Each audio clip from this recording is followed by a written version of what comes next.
What's going on, everybody? Chef Jonavin here, private chef here in the area. I'm inviting you back into my home. Welcome. We're going to show you how to make an amazing seared chicken breast that has been brined, and we're going to pair it with some vegetables, and we're going to show you how to do that with some simple ingredients to elevate what you have at home. So check it out. So what we have here is we have some chicken breast here, so which is a real lean cut of meat, but what we did was made a brine for this. So a brine is basically a water bath. It's just like a very salty and herby water bath, and so we pulled this out of there. We had let this brine for about 24 hours to incorporate flavor and moisture into our meat. So what we did was take this our chicken breast out of the water, out of our brine mixture. We set it on some paper towels. So when you're searing chicken, you want to be careful to make sure that you get a very hard sear and that you don't steam it, because you want to get those kind of crusty edges. So what you want to do is when you pull it out of the brine, you want to take some paper towel, you want to sit it on paper towel, let it drain, and then you want to take paper towel and you want to pat it. And you want to get that chicken nice and dry, because when you add it to the butter and oil, you want it to get a nice sear on it. So once you do that and pat that dry, it's already going to have good flavor incorporated in it, but I'm going to use some of my favorite, some smoked salt. This is my favorite thing to use right now, but you can put any kind of seasoning. You want to season it very light, because a lot of seasoning is going to be inside of the chicken.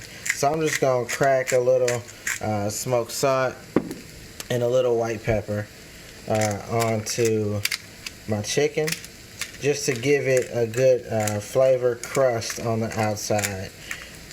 And then you want to do the same. You want to flip that over, and you want to season the backside of your chicken as well. So while we're doing that, we have some vegetables searing.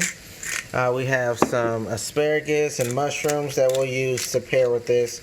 We want to have a healthy dish to add to our chicken, because we're eating a lot of chips and honey buns right now, and we want to kind of balance that out and give our stomach a break from all the heavy foods. So we have some butter and we have some olive oil, and we're going to let that melt down, and then we're going to add our chicken. So we got our pan nice and hot. Also, you want your pan to have a good amount of space, so that way each chicken breast can have time to sear and do its thing.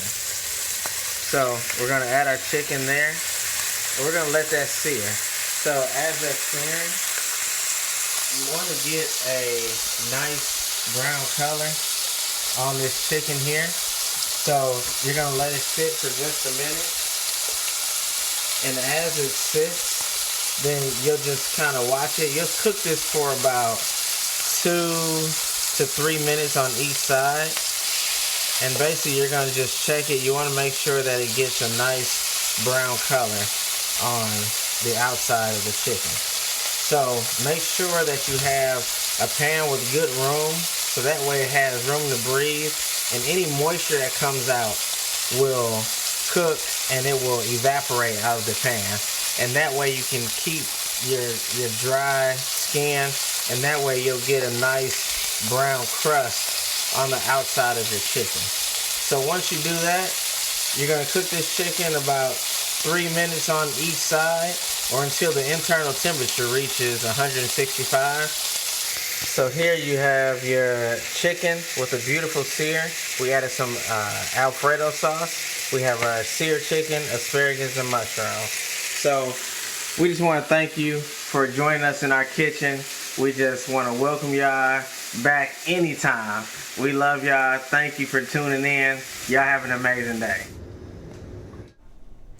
Hey, so this weekend, Jonavin did a first thing that he's trying to do now during this time, which is having takeout meals, which you can buy and pick them up. So it was absolutely amazing. It was a steak Alfredo with boursin sauce and all this kind of crazy good stuff.